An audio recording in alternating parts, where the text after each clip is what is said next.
Not at all. Turn it up down here, man. Underestimated and still I made it. In the book of hard knocks, I'm highly educated. Nobody chose me, looked over, but still dedicated. Played in the league for 13, I ain't gotta be favorite. 2 Super Bowls, Honolulu, I stood with the greatest. The thing is this, that never rich, I'm good with my neighbors. DB Precision, television, ain't asked for no favors. Numbers don't lie, neither do pictures, just look in the papers. No backing down or turning back, part 2 of the movie. Never the biggest, but it takes more than 2 just to move me. Ain't gotta like what I'm saying, just watch me go to work and tackle all of these topics right here on Face First. Like, I'm a 12-year guy, I understand that. I'm also a 12-year guy who didn't miss a practice. This is Ryan Clark. We're here with DB Precision's Face First podcast. Today was supposed to be about the Super Bowl, but it's going to be just a little bit about my favorite basketball player of all time, Kobe Bryant. Kobe passed yesterday along with 8 other people, one of those being his daughter, Gigi. And when I found out, I got a text from somebody, and they kind of sent the news over. Then I went to Twitter because I'm dumb, and that's where I guess we get news from now. And I saw it, and it was on TMZ, but I was like, I'm not going to spread this rumor unless I get it from somewhere else. I didn't know somewhere. Because I didn't want to believe it. And so I get it, and I call my son first. Is in everything now that he's older, I have passed on my love for whatever I love to him. I love the movie Troy. It's my favorite movie. So now anytime he gets a new friend or he meets a girl, she has to sit down and watch Troy because I forced my kids to sit down and watch it. And I forced them to love it as much as I loved it because you weren't going to get up unless you told me it was the greatest piece of cinema you had ever seen. And my son growing up was a huge LeBron James fan. And I was always, obviously, I was this huge Kobe fan. And then when Kobe made Muse, I set my son down in the kitchen and we put it on and I forced him to watch it. But it was different than watching Troy because I didn't have to force him to love it. I didn't have to force him to love Kobe Bryant because hearing Kobe Bryant talk about the game, talk about the way that you need to focus on being better, even saying things like I couldn't be good at certain relationships because I was too focused on being great at basketball, that resonated with him. Because every conversation we ever had about sports and about working and about being the best you could be at something had that same ring to it. That you may not be great at every relationship. You may not be the best friend, or you may not feel like the best teammate at all times if you demand the best of yourself and the best of everybody around you. But those were things that I learned from watching Kobe Bryant. The first time I heard about Kobe Bryant, I was 16 years old. I was 16, and there was this dude, and he was leaving high school, and I was like, shoot, this dude's kind of like me. And growing up, Michael Jordan was my favorite basketball player. But I felt like I didn't have a choice in liking Michael Jordan. I mean, it was Michael Jordan. I mean, he had a song, and he had shoes. And I was like, man, then it was like these really evil dudes that played basketball in Detroit, and they would just beat on him, and they wrote books about him. I was like, I didn't have a choice but to love Michael Jordan because I didn't have a team, and he was basketball. Kobe Bryant was my choice. Kobe Bryant was like picking LSU. It was like I had all these other people and all these other places I could go, all these other basketball players I could love, but he was my basketball player. And I remember I spent most of Kobe Bryant's career arguing with people about Kobe Bryant, not because I wanted them to think that he was a great basketball player, because I believe everybody understood that. I wanted people to love Kobe Bryant like I loved Kobe Bryant. I wanted people to have this vision of him being everything that was right about handling a basketball. I would be like, look, he's 6'7", but he has handles like the best short dude. Or he's 6'7", and his post-up game is better than all the big guys. Or he's 6'7", and I would just go through just the multitude of things that he could do with a basketball, and I would say, how can you not love this dude? If you like hooping, you like Kobe Bryant. And then the other things that come in, people would be Shaq fans and they'd be like, well, he ran Shaq off, or he snitched, or he did this. And I would be like, I don't care. He's the greatest alive with a basketball in his hand, and he works at it. And I remember, I didn't write anything down for this, by the way. Usually, like, I write an outline and I have what I want to say and I know what I want to say. But I pretty much talked about this since I've heard the news. I'm sure the lady sitting next to me on the plane was trying to figure out why this dude is scrolling through his phone without Wi-Fi, because I didn't have Wi-Fi at the time, why he's scrolling through his phone, leaning on the side of the airplane, crying. Because if she's not a Kobe fan, she doesn't understand what's going on. She doesn't watch the NBA. She doesn't know what's going on. She just knows she's the unlucky lady that was in the B boarding group on Southwest, and she had to sit next to the dude who was in the A boarding group, so he got to pick his seat first, and he was the closest to the front with the seat for her and her husband to sit down, so she had to sit next to this dude that can't stop crying. And he has a cold, so he keeps sniffing and sneezing, and it's gross, but I didn't care. I was like, I'm just going to keep crying. And then there was the dude who was at the New Orleans airport at MSY when I'm waiting for my bag, who wants to ask me about the San Francisco 49ers. And like a dummy, like an emotional cutter, I am still scrolling through this phone, watching everything anybody post about Kobe Bryant, because I just want to see it and I just want to know. And he goes, do you think my 49ers have a chance? And right there, I had a decision to make. I could have been like, hey, man, don't you freaking know Kobe Bryant passed?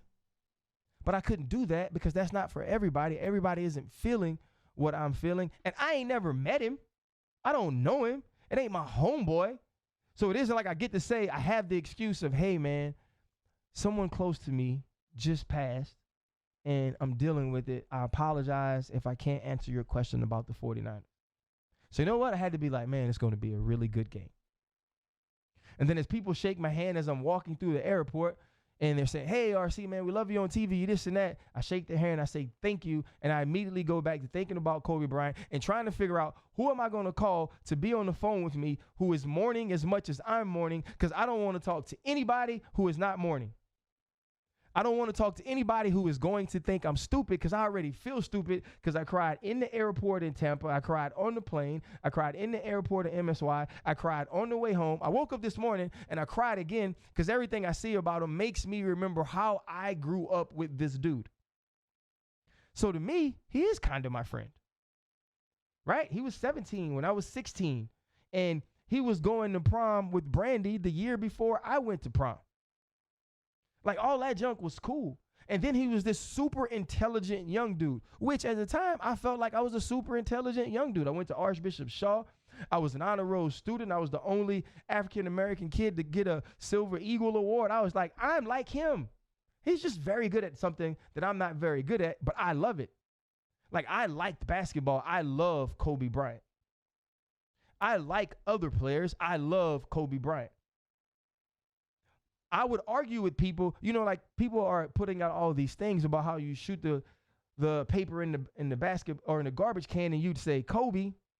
When I would do it, it was around the time Kobe would pump fake the ball 18 times to get a shot up, and I would pump fake the paper 18 times, shoot it, Kobe.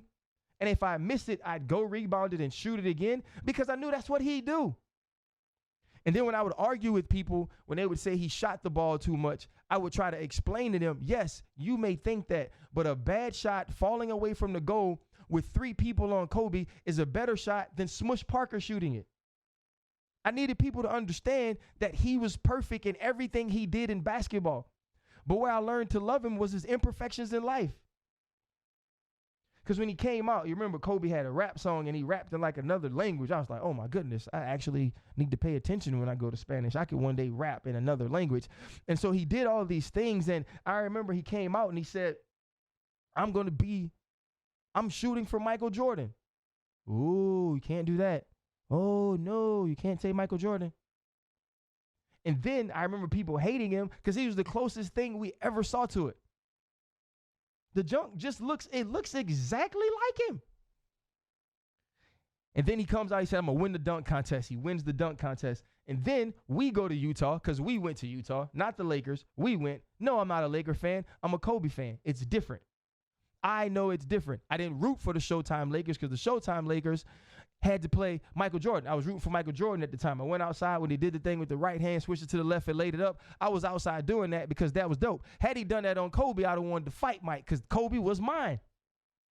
And so then I remember we're in Utah. Yep, me and Kobe, we are in Utah together, and we're rookies, and we shoot 2 3-pointers, and we shoot air balls. And you know what I thought? We gonna be all right. Not because I thought he'd one day become this great shooter. I just knew from watching that dude, he'd refuse to do it again. But he'd for sure as hell shoot him again. And then he becomes a 6 man, and he's doing all these crazy things. He makes the All-Star team. And then I remember when my love for Kobe reached its peak, and not that this was the highest it was ever going to get, but when it was a true early climax in his career was when Shaq had foul trouble in Indiana in game, I think it was 5. I could be wrong. Because like I said, I didn't research this. I'm just going off the top of my head. And Kobe hurts his ankle, and he plays through the ankle injury, and they end up winning the series.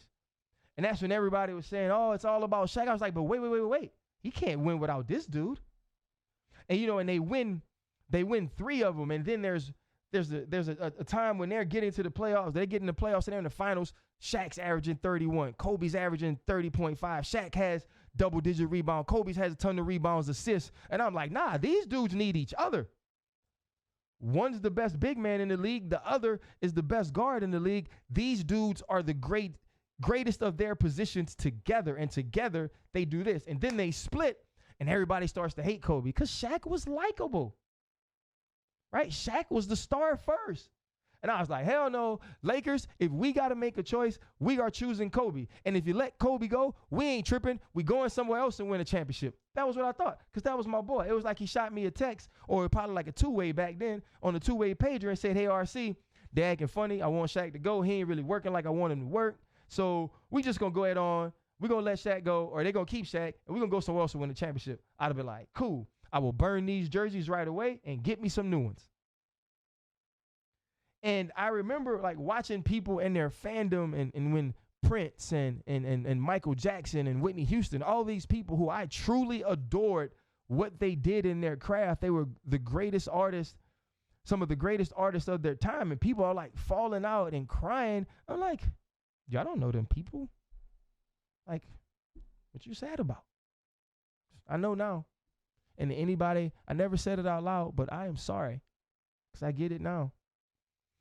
And then Kobe goes through the court cases, and he has to grow up in front of our eyes, and he has to admit that he is imperfect when all we've ever seen is the spin of him be, I don't drink, I don't go out, I don't do this. And now he's faced with this thing that makes you wholly imperfect, not only in a social way, but in a biblical way. And he has to own up to it and sit up there with his wife. And then he's going through court cases and going to games. And that's when Black Mamba came out. And I was like, who gets to nickname himself? Kobe does. Right? And you think back to like Kobe systems, and, you know, Kanye be like, I don't know what the F that means. Like, what the hell are you talking about? Because so much of what he did was on a higher plane of where we thought about him that you're right, we couldn't understand it. And then it's the 9 games of 40 points, the 4 games of 50 points, dropping over double nickels in the Garden, 81 against the Toronto Raptors, 60 in 3 quarters against the Dallas Mavericks when they were a great team. Like, he did all this. And I remember starting to hate Steve Nash, and Steve Nash had done nothing to me but just go out and play basketball and win 2 MVPs when I thought they belonged to Kobe. How dare you rob us? That was ours. Then I remember they trade Paul Gasol to the Lakers, and I'm like, they are dumb. We finna win. I was like, they so stupid. And then you think back to the Celtics forming the Big Three, and they win. I was like, I hate them. Then Kobe gets in, and it's against Orlando, and Orlando has opportunities early, and then they finally come back. They win in 6. I was like, oh, we back. But what everybody say? Oh, that's just Orlando. Orlando ain't supposed to be there, because remember, it was supposed to be Bron at some point that had the little puppets, and the puppets would fight, and it was great commercials, and it was all good, and we wanted that. But since we didn't get it, it was like Kobe's accomplishment wasn't what it was supposed to be. Lie, you tell. He worked to get there. Then he double back, and he wins it again. And I remember he shot it like 1,000,000 times in the last game, but only scored like 27 points. I said he should have shot it 10 more times because it was freaking Kobe Bryant. Right, and then we go into this stretch where they're not winning championship and the team isn't as good and his play is diminishing slightly and he has a higher usage and people start to say that, he's not the great player he is. And then I remember down the stretch when he's trying to get a team to the playoffs and he's willing his team and himself to get there and he pops his Achilles. Anybody who's ever talked to me knows I think basketball players are soft. Why? Because a dude who was playing against Kobe hurts his knee, gets carried off, freaking crying, and then he comes hopping back out there? So you gonna tell me you was crying, people had to carry you, but now you could hoop? It don't work that way. You so soft. Or this guy, I love him, Dwayne Wade, hurts his shoulder, he has to get carted off in a wheelchair. What's wrong with your legs? They hurt their finger and they lay on the ground? So you mean to tell me this dislocated finger makes you lay on the ground? I was like, you got to be the softest tank top wearing, long short wearing folks in the world. But guess what happened? When Kobe tore his Achilles, what did he do? He shot 2 damn free throws, made them, and walked off because it was Kobe. And at that time, you couldn't tell me that he wasn't going to come back and still be Kobe, right? It was just all this, you can't come back from Achilles. Nobody's ever done it. Look at his age. And then the Lakers give him money. You can't give Kobe that. No, he earned that money.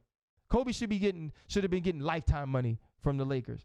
And then we get to the last game, and I'm tuned in, and I'm thinking to myself, he has to do something very Kobe-like. One, he shot it over 50 times. That is very Kobe-like. I wanted him to shoot it 100, and I wouldn't have cared. And he hit 60, and he won. And he dropped the mic, and he said, you know what, Mamba out. Like, all of those things I remember because I was sitting there, and I was like, my homeboy's playing tonight. And I was also wrong about Kobe. I said that Kobe couldn't retire. When you watch somebody give so much to a sport, hang on through the knee injury, through the Achilles injuries, and keep playing, you start thinking to yourself, this dude can't give it up. He just loves it so much. This is all he knows. This is all he's ever wanted. It's the only passion he's ever had. He said he couldn't be a good friend, couldn't be a good teammate sometimes because he had to demand the best out of himself and demand the best out of others. How does that dude retire from basketball? He is going to be miserable. He's going to try to come back. He's going to coach. He's going to do that. Kobe said, nah. Because I know that y'all don't think I could be something else. You don't think I can excel at something else. Let's go win Academy Awards. Let's write, direct, produce, film their basketball. Because he said what y'all didn't know is when they were wondering why I wasn't out on the road, why I'm on the back of the plane reading, I'm reading about putting short stories together. I'm reading about how to build a narrative. I'm reading about how to get my words together so my words make sense to you. Because he was always preparing to be great. And that was why I loved him. And then it was super cool because I spent 2 decades of my life, half of my life, I spent trying to convince people to love Kobe Bryant. I wish I'd have knew all it was going to take was retirement. I wish I knew all it would take was for people to talk to him, for people to see him, for him to not be the old head who never showed love to the young cats. Right? When he's at the game, he's taking pictures of his damn. Shitty to say. He was taking pictures of his daughter, of Gigi with Luca. He was making sure she got to meet Trae Young because that's her favorite player. He was helping Kyrie win championships. It wasn't that I have all this greatness and I want to hoard it for me. It wasn't I don't want people to be better than me. I don't want LeBron to come to LA because it will erase what I did, because it can't erase who he was. It can't erase who he still is to me. And so we see him going through life, and you see him courtside with Gigi, and it's like, man, those two are inseparable. Look how cool this relationship is. Look how much he's given life to women's basketball, to the WNBA, to women's college basketball. How he's just being a dad, coaching his daughter's team and her friends. How at this time, when he loses his life, he's with other teammates and other parents and other families who just love their kids like he loves his daughters and his wife, and he's just being a dad. If you can't relate to the greatness of the game, to the work ethic that he put into basketball, to not wanting to be associated or understanding laziness, you can relate to loving your damn kids, man. You can relate to passing on knowledge to people who come behind you, to people who have seen you do things, who have idolized you do things, who just want to talk to you, who would just like a piece of that knowledge, and always taking the time to share it. See, what's crazy is now we have all these videos and all these people showing appreciation for Kobe Bryant and saying he did this for me, he did that for me, or he stopped and made this video, when we should have been doing those things while he was alive and saying, nah, this is who dude is, when all of you are saying he's something else, he's something different. Nah, this is who he was for me when nobody else was watching. Because I always sat on the side and I just said, man, I would love to get an opportunity to talk to him, but I was scared to try to talk to him because I was like, what am I going to feel like standing in front of that greatness? And I remember getting an opportunity before he retired to bring my son to see him play against the Pelicans, and we were sitting courtside. He was like, Dad, you were right. He's like, his footwork, his hustle, his attention to detail. I was like, boy, I've been told you that. Like, I don't know why it take you this long to realize that I'd be right about everything. I was for sure right about who my favorite player was. It should have been your favorite player the whole dang time. And see, and so here's the thing for me. When I think about it, and I'm like, how couldn't y'all love him like this the whole time? I realized it was because y'all had to watch him grow up. See, I didn't have to really watch him grow up because I felt like I was growing with him. When he was going through stuff, I was going through stuff. And when I watched him handle stuff, I said, man, I want to handle it like that. When I watched him in retirement, they said, RC, you should be doing more. This dude's accomplished all that, and he is still trying to do more. How can you rest in what 13 years built when this dude ain't resting on what 2 decades was? He's found something else. He's being great at something else. He's working to be something else, while fixing the things that he probably couldn't do while trying to be great at basketball. Making amends without having to force yourself to make amends. And as we think about the 9 people that have lost their lives, let's not forget about the cousins that have to bury the other parents or the other kids, about Vanessa and her 3 girls who still have to be here and bury a sister and a father and a daughter and a husband, because that's who those people are to them.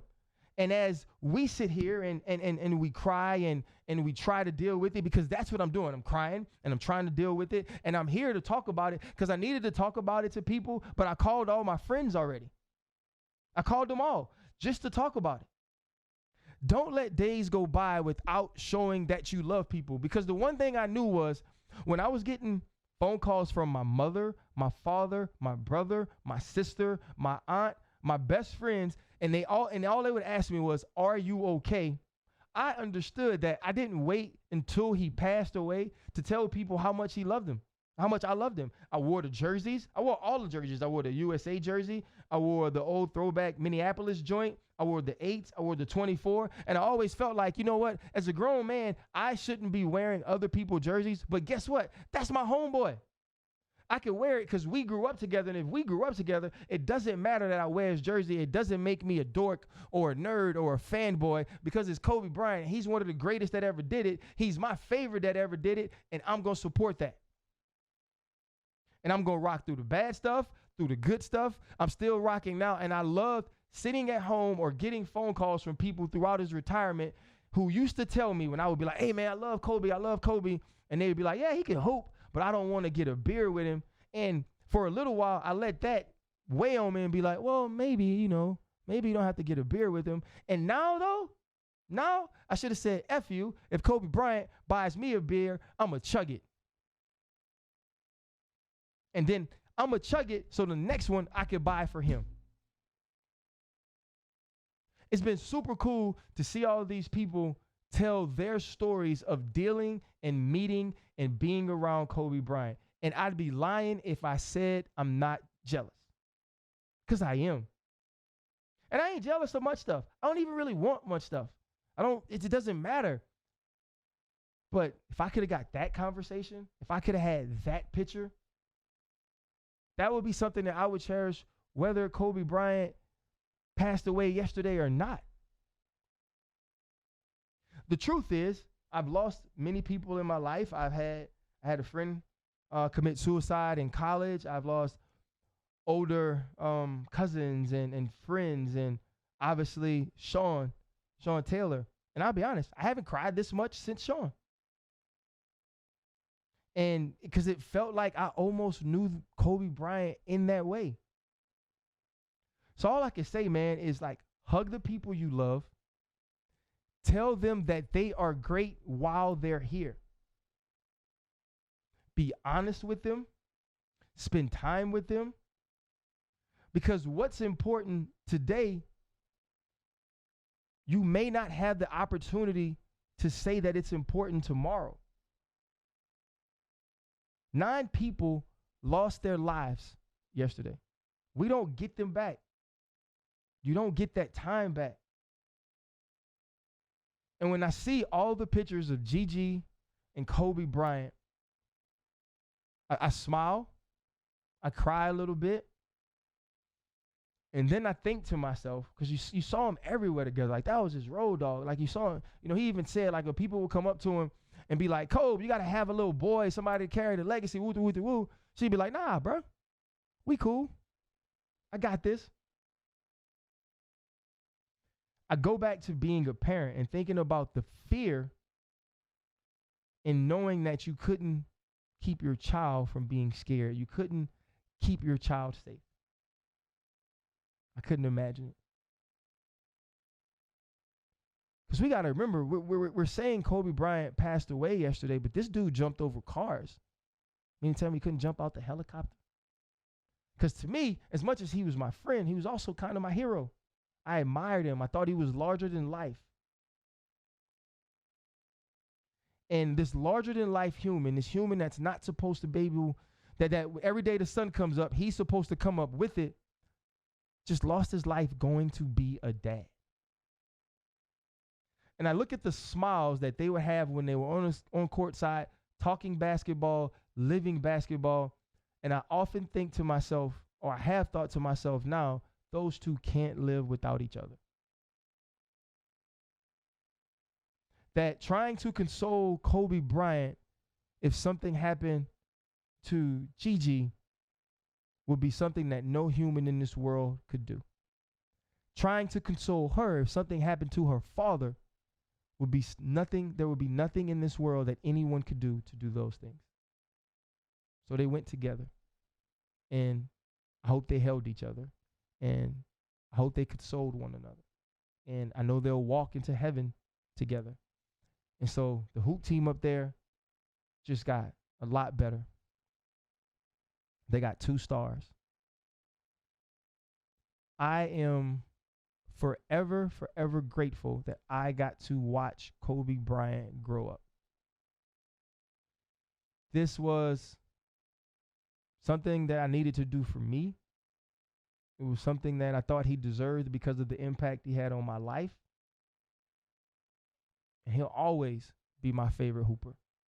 But more importantly, he'll be one of the greatest teachers that I've ever had. This was a special Face First podcast. And the Mamba is out, but he's forever living. Thank you.